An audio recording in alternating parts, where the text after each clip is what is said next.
Hello beautiful soul! Welcome back to my channel. This is my channel. I'm from Japan, Kabayan Aquarius. This reading is for you.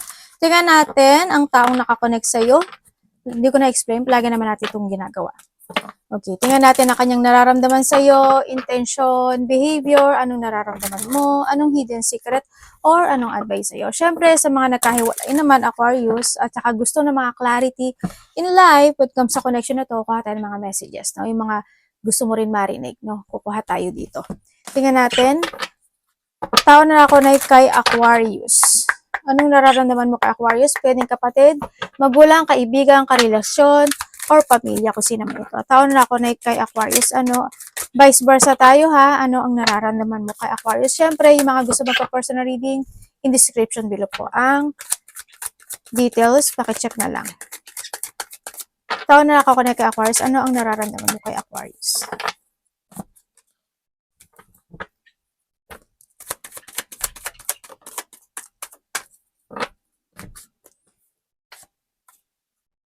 Okay.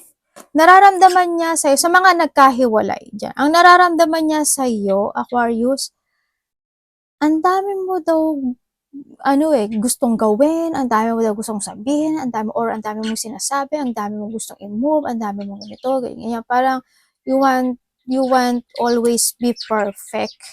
Ang sinasabi dito, no, sa connection na to, sa mga nagkahiwalay naman to. Yun ang nakikita ko dito. Yun ang nararamdaman niya sa'yo. Kaya, parang they feel minsan na I feel bullying sa'yo na sa point na yun, or na andun yung pain kasi or sad na nakikita ko sa kanya dito sa sitwasyon. Marami kang sinasabi or gustong gawin, action naman, gano'n.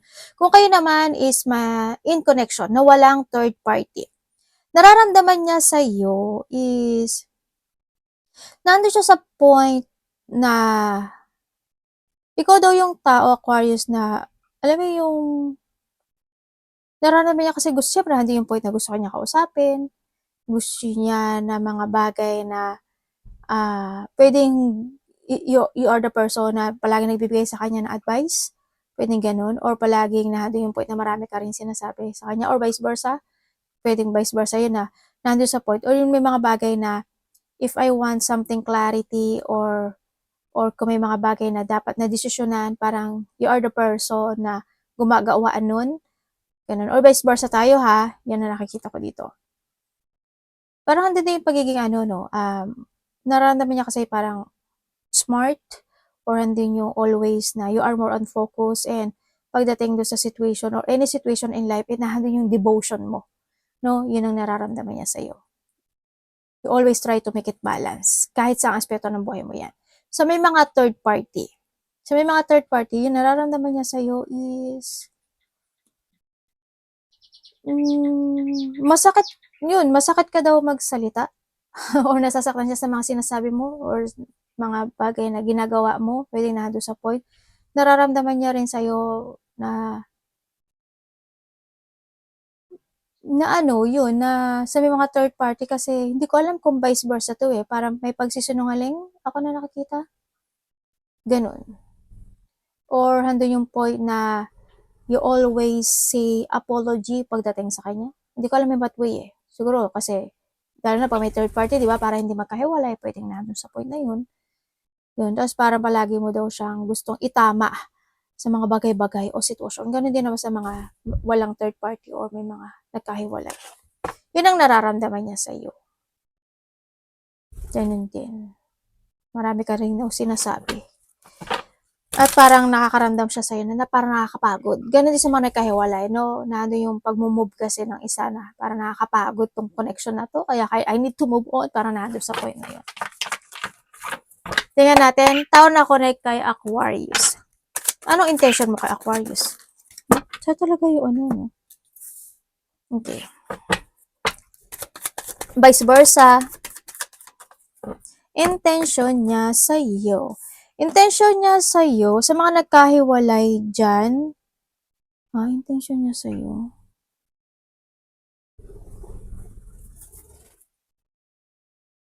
Wala. Mga nagkahiwalay, wala. Kasi, alam mo, dito sa sitwasyon kasi, sa mga nagkahiwalay, itong tao na to medyo, irresponsible sa nakita ko dito.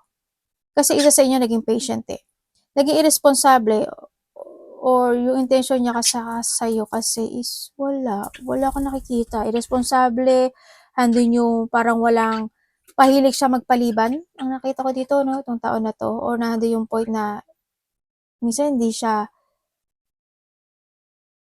parang hindi siya gano'n na nagpo-progress when it comes in this connection. Alam mo yun? Sa mga nagkahiwalay, parang feeling mo, ako na lang yung nagbibigay, ako na lang yung nagiging ganito, ganyan, pero siya parang hindi naman siya nagpo-progress, parang nandun sa point na yun sa mga nagkahiwalay. Parang minsan nandun yung pagiging immature or ganyan, or yung parang hindi mo na a-achieve or hindi mo nararamdaman maybe yung value mo sa kanya. Pwede na nandun sa point sa mga nagkahiwalay, ano, or nandun talaga yung point na um, lack of common sense itong tao na to, ganyan. Parang halimbawa, nauuhaw ka, alam mo na galing ka sa malayong lugar, pero alam mo na, parang iisipin mo na lang, galing siya sa mainit na lugar o galing siya sa takbo. Siyempre, common sense, bibigyan mo siya ng tubig, di ba? Kasi alam mo na nauuhaw siya. Kasi basta gano'n, nadyajapanas mo kayo, di ba? Pero handun ka lang, nakaupo ka lang. Ano yung mga ganun sitwasyon? Yun ang nakita ko, intention niya is, yun. Wala. Or handun yung point na, yun yung sinasabi niya dito. Sa mga magkarelasyon na wala namang third-party relationship, intention niya sa'yo is masabaan niya pa yung pasensya niya pagdating sa'yo. Ganyan, kahit minsan na nakakaramdam siya na hindi siya mahalaga pagdating sa'yo. Yun, intention niya is maghintay, intention niya na manahimik at magtiis at magtimpi, ganyan. Yun ang nakikita ko ito. Or maybe this is you. Kahit na may mga bagay o sitwasyon na gusto niyang sabihin sa'yo, nandun siya sa point na hindi na lang niya sinasabi. Kumbaga, intention niya sa'yo, nawawala din kasi siya minsan sa focusing or nandun sa point na may mga bagay siyang gustong sabihin or actionan or i-move in this connection, hindi niya rin magawa. Kaya, edi, dyan na lang ako, parang hindi magtitiis na lang ako. Yan, kahit na ang daming gumugulo sa isipan ko, nandun sa point na yon. Manahimik na lang ako. Para walang away, para payapa, okay, dito na lang, ganito na lang. Ganon. Pag nagiging more on siya, pagtitimpi. Sa may mga third party, syempre alam niyo naman na yun, di ba? Sa may mga third party, intention niya sa'yo, yun. Ganon din, tulad din sa may mga nagkahiwalay. Yun na nakikita ko. Intention niya sa'yo, Aquarius, yun. Medyo immature kasi yung isa sa inyo no? Sa nakita ko, medyo may pagka-immature.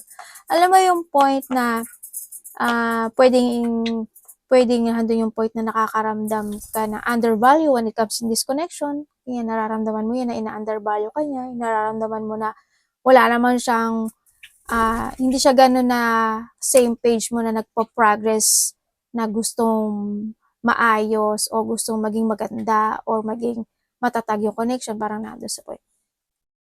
Yun ang nakikita ko dito. Ano na tong love na to? Tingnan natin. Taon na ako na kay Aquarius.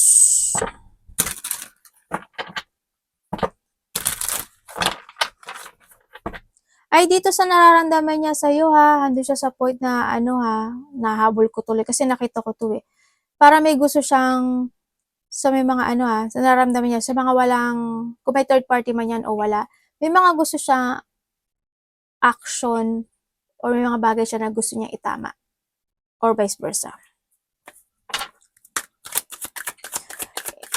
Behavior niya sa'yo. Aquarius, taon na ako na kay Aquarius. Anong behavior mo kay Aquarius?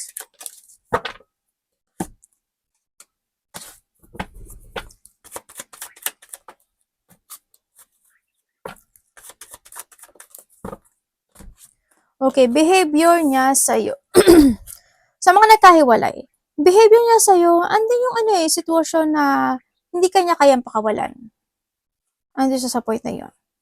Hindi kanya kayang pakawalan, andun pa rin yung point na gusto niya pa rin na magkaroon kayo ng connection nitong tao na to. Yun ang nakikita ko na behavior niya sa'yo. Gusto niya na ano man yung mangyari when it comes in this cycle, nandun lang. Ang nakikita ko dito. Sa mga nagkahiwalay, ito to deal to partnership or to communicate sa'yo. Ganun sa point na yun. Parang hando yung point na na mag-growth man siya or tumanda man siya or magkaroon man ng mga ibang connection, gusto ko may connection pa rin tayo. Nandun sa point na yun na sa mga nagkahiwalay dyan, they want to collaborate pa rin kasi sa nakita ko dito. Sa mga walang third party connection, behavior niya sa'yo is yun. Ganun pa rin. Natatawa talaga ako sa, ano ba tong ano to? Sa mga walang ano, sa mga walang, pare ko nangangati ako. Sa mga walang third party, yun, ang nakikita ko sa'yo, I want to still, hold you. Ganun ang nakikita ko dito. In this connection. Kumbaga, doon pa rin talaga yung connection na gusto niya. No? Pagdating sa iyo.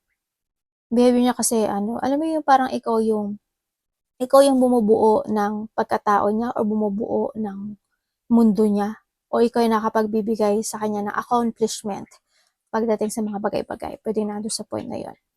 Or sa mga, may mga third party, ganun din naman, same ng message na yun, no? Kumbaga, hindi kita pakawalan, sabihin mo man na makasarili ako or sakim ako, nandun sa point na yon. But you are my world. Ikaw yung naging mundo ko or nandun yung point na, sa point na patagalan na lang kung sino ang sa iba kung sino ang titiwalag or hindi. Nandun sa point na yun. And always na behavior is I give you my support, I give you my best, I give you yung mga ganun. Sa nakikita ko dito, tingnan natin, anak baba mo na. Vice versa tayo ha. Aquarius, anong nararamdaman mo sa tao na to? Sa iba sa inyo, syempre, hando na yung nagkahiwalay na talaga kayo. Ganyan, ano. Kumbaga, nahando yung sa point na may mga unfinished business lang talaga na nagaganap sa mga nagkahiwalay. Para kasi sa isa dito, may unfinished business eh. Ay, ano ba yan? Tama naman yung card mo. Ano ba ito lumabas? Ay, ganun. If you want me, you follow me. Anak, patingin ang uso mo. Ba't puro ka musang? Patingin. Chang, subo ka ng pagkain. Aquarius, anong nararamdaman mo sa tao na to? Vice versa?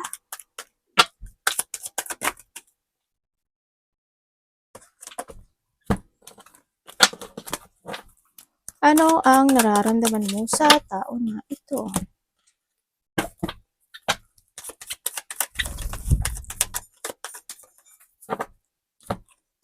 Okay, nararamdaman mo sa tao na to, vice versa ha.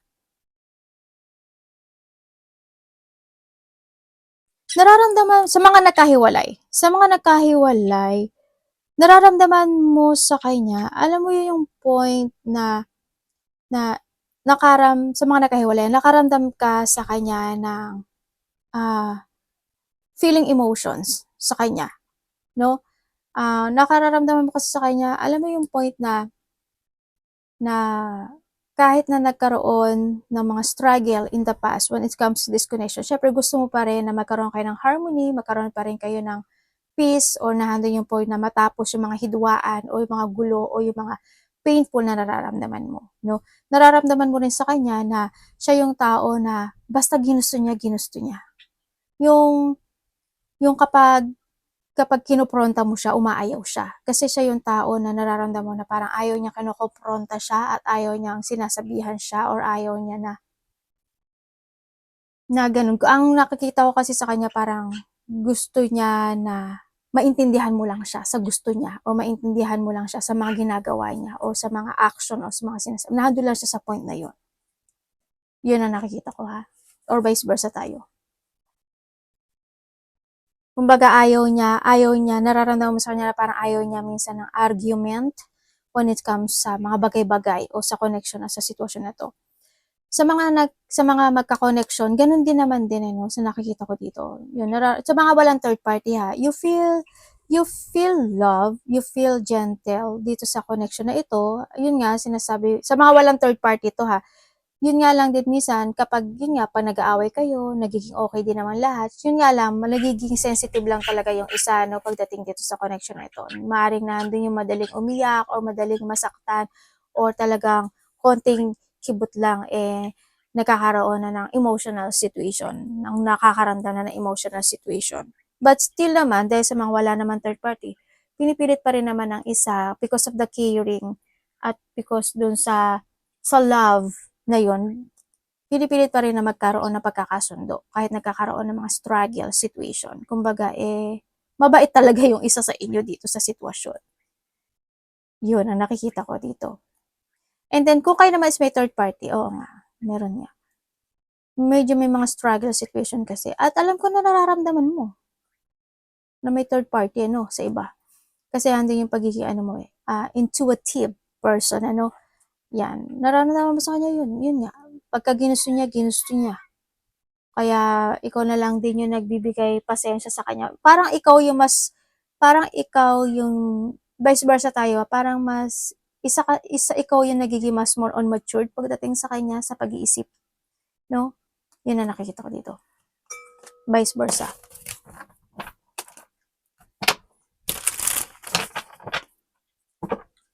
Sa may mga third party, yun din parang may kausap siyang iba. Alam mo na may kausap siyang iba at mayroon siya tinatagpong isa pero nagbubulag-bulagan ka. Parang nandun ka sa point na you're trapped and stuck. Alam mo na nagkakaroon siya talaga ng attraction sa iba. Iba alam pala ninyo na ganun na siya. Tignan natin. Hidden. Ikaw ito or siya?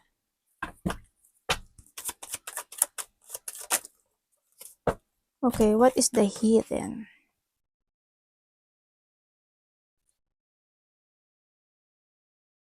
Ang hidden ng sitwasyon na ito, ang nakikita ko kasi dito is, isa sa inyo, hindi ko alam kung ikaw to kasi nakita, yung tao na nakuha ko dito, siya yung tao na, alam mo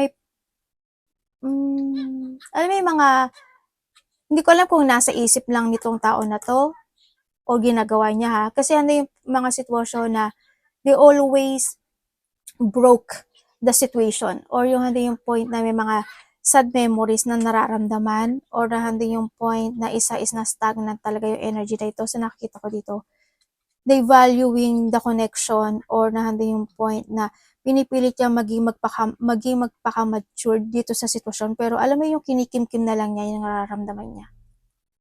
Kasi sabihin man niya sa'yo, hindi niya rin masabi. Sabihin man niya sa'yo, baka baliwalain mo lang din. Nandun sa point na yun. Or nandun talaga siya sa point na makimkimin lang din tong tao na to. Or hindi yung point na kinikingpin na lang niya kasi mahalaga ka sa kanya. Kumbaga, kahit na ganun yung mga nangyayaring sitwasyon. Kahit na gusto niya ng clarity or gusto niya ng kausapin ka, mga ganon. May pagkikimkim na nagaganap, no? Maybe this is you or siya. Tingnan natin advice. Ano ba yan?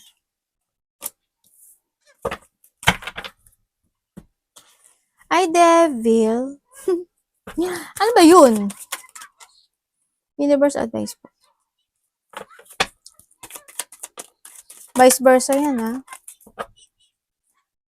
Okay, when it comes sa advice. Okay, when it comes sa advice, tatandaan mo palagi na this time Aquarius is kailangan mo rin na maghigpit sa sarili mo, no? Kaya kailangan mo rin maghigpit kung sa aspeto ng buhay mo yan, sa sarili mo man yan, sa pera mo man yan, sa mga bagay-bagay o any situation in your life. Try to make it balance, no? Handun na yung mga point na may mga kailangan mo talaga lang clarity or to decide the situation na kailangan mo rin na itama na rin yung mga mali o mga kailangan mo na talaga mag-action. Kumbaga, you need to release also yourself sa mga bagay na makapagpapastak sa'yo, makapag-stagnant sa'yo, o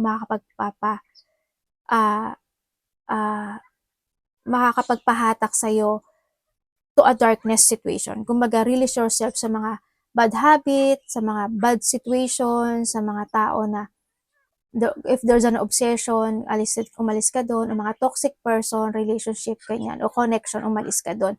Ang sinasabi dito. And syempre, huwag kang malungkot o huwag kang manghinayang o huwag mong isipin na you are failure in any situation in life.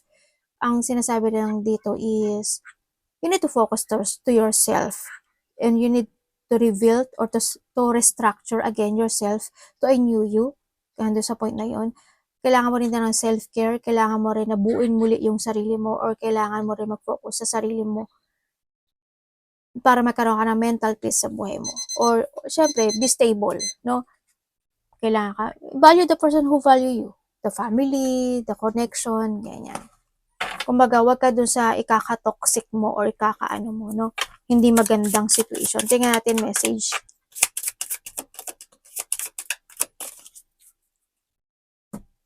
Uy, ano ba yan? Huwag ka na muna sa mama.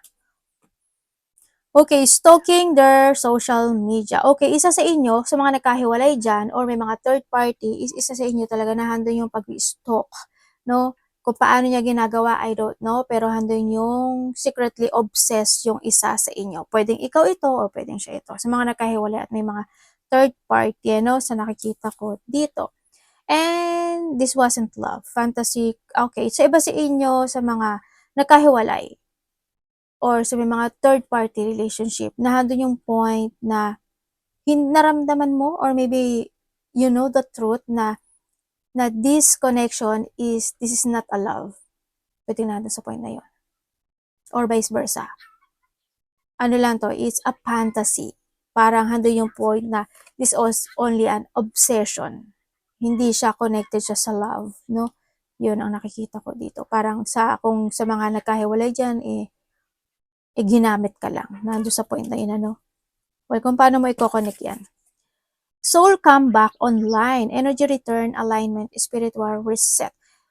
Sa mga nagkahiwalay dyan, maari yung isa sa inyo is nahandun yung point of maka-Diyos, or nahandun yung pinipilit niyang mag-resetting sa sarili niya kahit na nahahatak siya na connection. Parang nahandun sa awakening situation, ano, pagdating dito. Yun. Or handun yung point na nagkakaroon ng awakening in some aspect of life. Pwedeng nahandun na, okay, i-reset ko muna yung sarili ko, mag-focus ako sa sarili ko, ibabalik ko yung sarili ko to align myself. Na hindi nahandun point. Pero minsan siguro na nababalik-balikan niya pa rin yung nakaraan. Sa mga ganun din naman sa sa mga may third party, sa nakikita ko dito, vice versa tayo nagpo-focus siya sa sarili niya, pero kasi hindi naman kasi madaling makalimutan, di ba, yung mga nakaraan. Lalo na if this is a more on painful, di ba, masakit talaga. Alam ko naman yan. But you need to focus to yourself, no? When it comes dito sa soul comeback online. Kailangan mo rin na pahalaga at mahalin at mag-focus ka sa sarili mo to rebuild or yung i-reset mo yung sarili mo. Kailangan mo mag-meditate ka, di ba? Kailangan mo ng bakasyon, magbakasyon ka. Pero iba dito, nag-i-stop. Ay, ano ba yan? Wag to, ang dami nito. Isa na lang. Isa nito na isa. Or kung nagkahiwalay na talaga kayo nito, pwedeng na yung point na isa is nag-uumpisa na ng bagong sitwasyon niya sa buhay niya. Uy, how did we go from everything to nothing? Ay, ganun. Tingnan mo, Bakit ang dami naman paa nito? 1, 2, 3, 4, 5. Dami namang paa nito. Umapak dito, umapak doon. Tapos nandun. Ano ba yan? Colotis. Yan. Intuition, trust your gut, it's really wrong. Okay, alam mo, dito sa sitwasyon, sa mga may third party, o kaya naman, mga nagkahiwalay, pwedeng na doon point na, alam niyo yung daan niyo Alam niyo sa mga may third party, alam mo yung kinalalagyan mo. Diba? Kaya mag-focus ka sa sarili mo.